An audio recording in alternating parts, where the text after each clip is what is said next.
শিখে নাও কিভাবে পাখির বাসা বানাতে হয়। আমি কিন্তু এই পাখির বাসাটা নিজেই বানিয়েছি A to Z। তোমাদেরকে সুন্দর করে বুঝিয়ে দেবো কিভাবে পাখির বাসা বানাতে হয়। তার জন্য তোমাদের কি করতে হবে, ভিডিওটা শেয়ার দিয়ে রাখো যাতে পরবর্তীতে তোমরা ভিডিওটা খুঁজে পাও। আসসালামু আলাইকুম বন্ধুরা, আশা করি তোমরা সবাই ভালো আছো। আলহামদুলিল্লাহ আমিও অনেক ভালো আছি। তোমরা সবাই জানতে চেয়েছিলে এই পাখির বাসাটা আমি কিভাবে বানিয়েছি, তাই ফুল ভিডিওটা নিয়ে চলে এলাম। প্রথমেই আমি ঘরে থাকা পুরোনো বই থেকে কিছু কাগজ টুকরো টুকরো করে কেটে নিয়েছি। তারপর একটা বাটিতে অল্প একটু পানি নিয়ে তার মধ্যে দিয়ে দিয়েছি বেশি করে একটু ফেভিকল আঠা। তারপর একটা বেলুন ফুলিয়ে নিয়েছি, আর বেলুনের গায়ে আমি এই কাগজগুলো ভিজিয়ে ভিজিয়ে সুন্দর করে লাগিয়ে দিব। এই পাখির বাসাটা বানাতে কিন্তু আমার 50 টাকা খরচ হয়েছে। দোকানে যদি কিনতে যেতাম তাহলে কিন্তু অবশ্যই 2 থেকে 300 টাকা আমার কাছ থেকে নিয়ে নিত। আর হ্যাঁ, বেলুনের গায়ে এই কাগজগুলো কিন্তু একটু বেশি করে লাগালে বেশি ভালো হবে। আমি 2 লেয়ারে লাগিয়ে দিয়েছি। তারপর কিন্তু সারাদিন শুকিয়ে নিয়েছি রোদের মধ্যে। শুকিয়ে নেওয়ার পর মেডিকেল ফাইলের উপরে যে শক্ত পেপারটা থাকে ওই পেপারটা থেকে অর্ধেকটা আমি নিয়ে নিয়েছি, আর এটা আমি মুড়ির ঠোঙার মতো সুন্দর করে ভাঁজ দিয়েছি। তোমরা আমার হাতের দিকে লক্ষ্য করলেই বুঝতে পারবে। তারপর আমি B7000 আঠা দিয়ে এখানে আমি সুন্দর করে এটা লাগিয়ে দিয়েছি। তারপর নিয়ে নিয়েছি একটা রশি। এখানে আমি পাটের রশি বেনুনি করে মোটা করে নিয়েছি। তারপর এক পাশে গিট দিয়ে আরেক পাশ থেকে আমি এটা বের করে নিচ্ছি। তোমরা আমরা হাতের দিকে লক্ষ্য করলেই বুঝতে পারবে।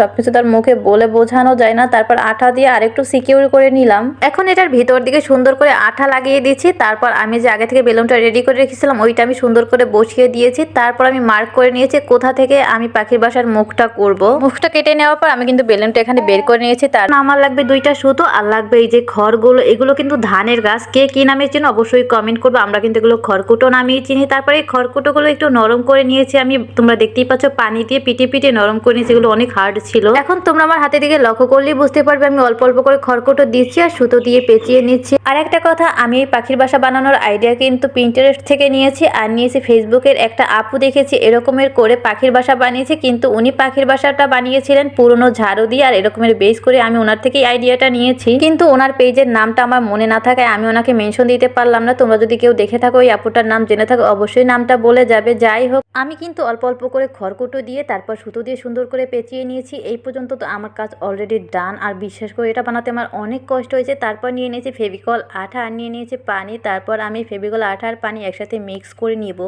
এখন এই মিশ্রণটা আমি পুরো পাখির বাসার গায়ে সুন্দর করে লাগিয়ে দেবার। এটা সারা রাতের জন্য রেখে দিয়েছিলাম। বিশ্বাস করো কাজ করতে আমার খুবই কষ্ট হচ্ছিল, কারণ এত পরিমাণে মশা ছিল। আমার ছেলে ঘুমিয়ে যাওয়ার পর আমি এই কাজগুলো করে থাকি, কারণ আমার নিজের হাতে বানানো জিনিস দিয়ে ঘর সাজাতে খুবই ভালো লাগে। যাই হোক, পরের দিন কিন্তু আমি এটার মুখটা সুন্দর করে টেনে টেনে বের করে নিয়েছিলাম, কারণ এর মুখের সামনে কিন্তু আমি বেশি খড়কুটো দেইনি, সেটা বলতে আমি ভুলে গিয়েছিলাম। তারপর আমি আরো একটা রশি নিয়ে সুন্দর করে বেনুনি করে ওইটা আমি গ্লুগানের সাহায্যে লাগিয়ে দিয়েছি। বিশেষ করে পাখির বাসাটা যে আমি প্রথমবারই এত সুন্দর করে বানাতে পারবো আমি নিজেই বুঝতে পারিনি। আর তারপরে কিভাবে আমি এই পাখিগুলো বানিয়েছি, এমনকি পাখির পালকগুলো কিভাবে দিয়েছে, আর্টিফিশিয়াল লতাগুলোও কিন্তু আমি নিজেই বানিয়েছি। কিভাবে বানিয়েছি সেটা যদি দেখতে চাও তাহলে অবশ্যই পরবর্তী ভিডিওর জন্য অপেক্ষা